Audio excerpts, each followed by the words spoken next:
مسجد میں کہیں نا بھائی پیسہ دے دو، کوئی بندہ دینے کے لیے تیار نہیں. یہاں کوئی نعت خواہ نہیں ہوتا بلکہ نوٹ خور ہوتے ہیں. وہ جناب کھڑا ہو کے نعت پڑھنا لگا، اور معروف کوئی نعت خواہ آ جائے، کوئی بڑا معروف نعت خواہ، یہاں سے ہر بندے کی جیب سے جناب دفتریاں نکلنی شروع ہو جائیں گی، اور اٹھ کے پیسے اس کے اوپر پھینک رہے ہوں گے.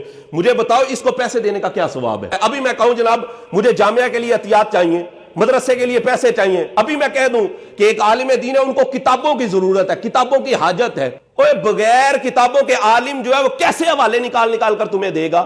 ایک فوجی بغیر اسلحے کے جیسے نہیں لڑ سکتا، ایک عالم بھی بغیر کتابوں کے حوالے نہیں نکال سکتا. اور کسی کے ساتھ اگر بد مذہب کے ساتھ، غیر مسلم کے ساتھ مقابلہ کرنا پڑ جائے تو عالم کتابوں سے مقابلہ کرتا ہے. لیکن اگر عالم کے پاس کتابیں ہی کوئی نہ ہوئی تو پھر وہ کیا مقابلہ کرے؟ کیا اسلام کو وہ دفاع کرے گا؟ ہم نے پیسے دیے نوٹ خوروں کو، ہم نے قوالوں کو پیسے دیے ہیں، ہم نے جناب مزاروں پر اتنا پیسہ لگا دیا. مزار نہیں ہے، کاروبار ہے، اڈے بنائے ہوئے ہیں پیسوں کے، اور پیسے جناب وہ بٹورتے جا رہے ہیں. اور ہماری عوام بھی، اللہ اکبر، اللہ تعالیٰ ان کو عقل سلیم عطا کرے.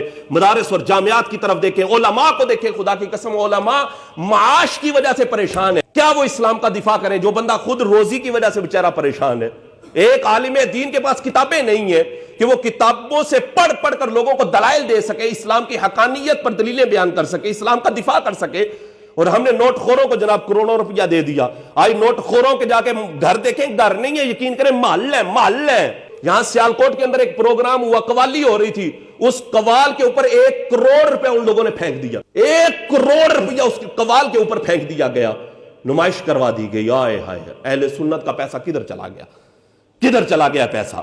دربار بن رہے ہیں جناب، بڑا بڑا دربار بن گیا ہے جناب، عمارتیں کھڑی کر کے رکھ دی ہیں، وہ جناب قلعے بنا کے رکھ دیے ہیں. مجھے بتاؤ اللہ کے ولی کو کیا اس چیز کی حاجت اور ضرورت تھی جو تم نے کر دی ہے؟ تم نے جو کر دیا ہے اس کی حاجت اور ضرورت تھی؟ نہیں تھی ضرورت. بھائی مسجدیں بناؤ، مدارس بناؤ، جامعات بناؤ، جہاں پر اللہ اور اس کے رسول کا پیغام عام ہو، جہاں پر بچوں کو قرآن کا حافظ بنایا جائے، دین کا عالم بنایا جائے. اور مدارس کے ساتھ تعاون کرو جہاں قال اللہ اور قال الرسول کا سبق پڑھایا جاتا ہے. تعاون کرو ان لوگوں کے ساتھ، تمہارا دیا ہوا پیسہ تمہارے لیے صدقہ جاریہ ہوگا.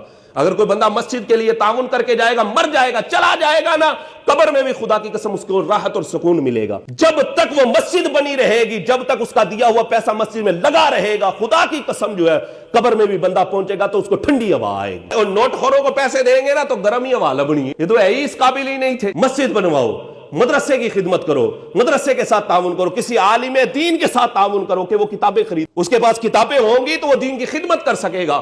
کسی کو حوالہ دینا پڑ جائے تو وہ دے گا.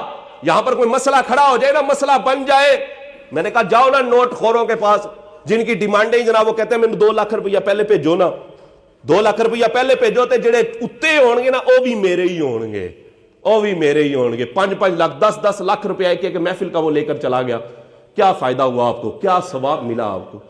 اس کی جگہ پر کوئی مدرسہ بنا دیا ہوتا، مدرسے کے ساتھ تعاون کر دیا ہوتا، مسجد بنوا دی ہوتی، کسی عالم دین کو کتابیں لے کر دے دی ہوتی، خدا کی قسم صدقہ جاریہ ہوتا.